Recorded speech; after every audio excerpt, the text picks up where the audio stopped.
Let's expand a little bit more on the judicial side. So things such as the criminal justice reform.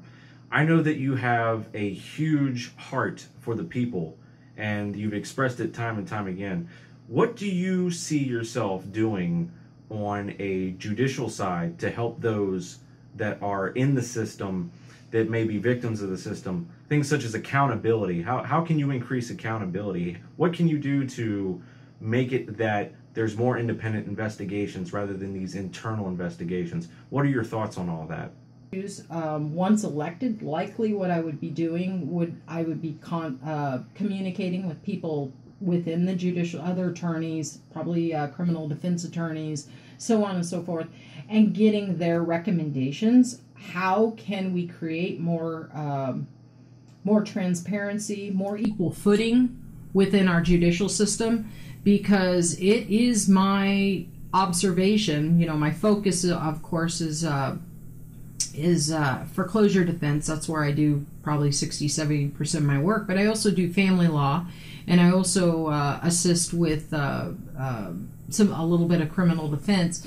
And what I see in our system is he who has no money has no justice, and we need to change that. And I think transparency would go a long way to changing that. I think there's some bias within the court system right now that needs to be addressed. I think that one thing, now this is a little bit outside of what I would be doing as a state legislator, but we need to be mindful of who we're electing as our judges. Most people, myself included, paid very little attention to who I was voting for as a judge. I think we need to be more mindful. These judges have a lot of power, and they affect our daily lives. Now, frankly, up until a few years ago, pre-recession, most of us didn't really have much experience in the criminal justice system, or maybe we had some experience in family court if we went through divorce or something like that. But most of us, we're law-abiding citizens. We don't really get that involved with the court system. But now it seems like there's sort of an acceleration, and more people are realizing, the problems with our judicial system right now. And it's a real challenge for attorneys who are trying to defend individuals against some of the tyranny, if you will.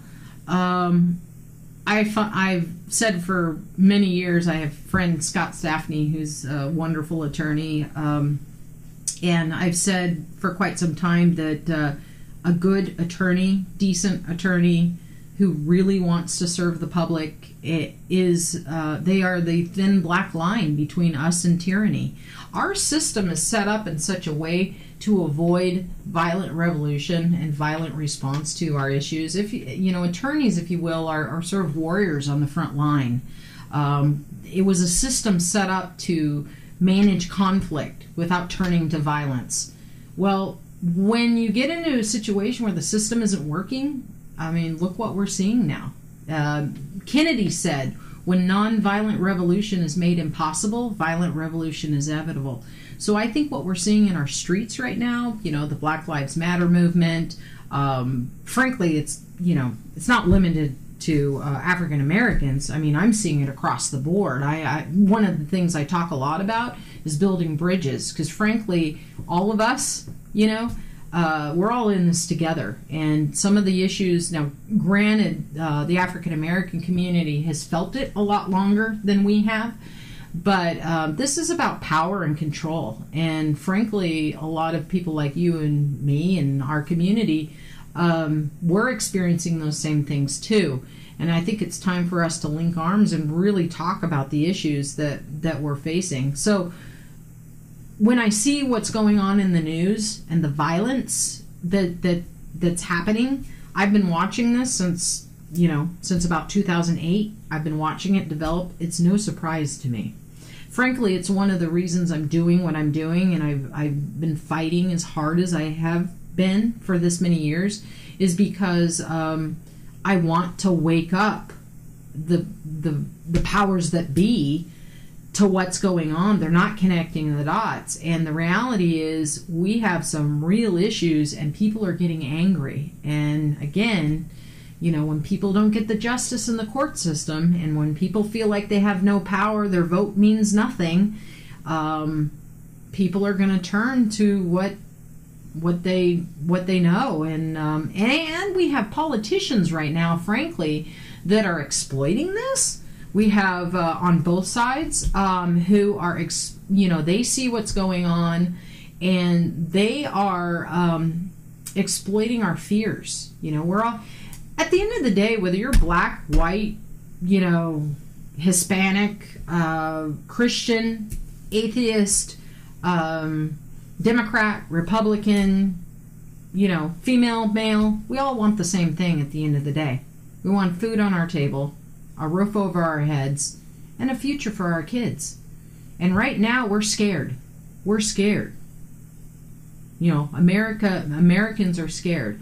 And we have two politicians right now who are exploiting that fear for their own gratification, for their own, you know, to elevate themselves. We need real leadership in this country right now. We need leaders who are going to rise above that, who are going to guide people, who are going to calm our fears, who are going to sort of rise above all of this chatter and calamity and unite Americans and help us see that we have more in common at the grassroots level than we have different.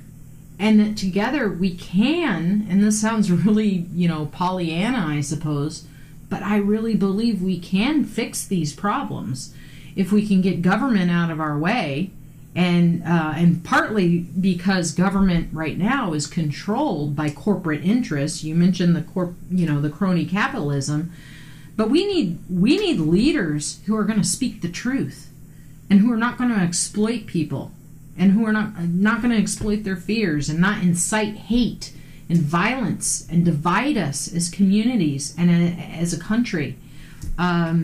And, you know, I'm kind of getting into politics a little bit here. Well, I'm running for office, but, you know, I only see one leader right now on the horizon, and I don't agree with him entirely on all his political, all his policy statements. But that's not what I'm looking for anyway in a leader. You know, he's not going to operate in a vacuum. I'm looking for a leader. I'm looking for somebody who can help heal America's wounds right now and unite us as a country. And so I've gone way off from your original question.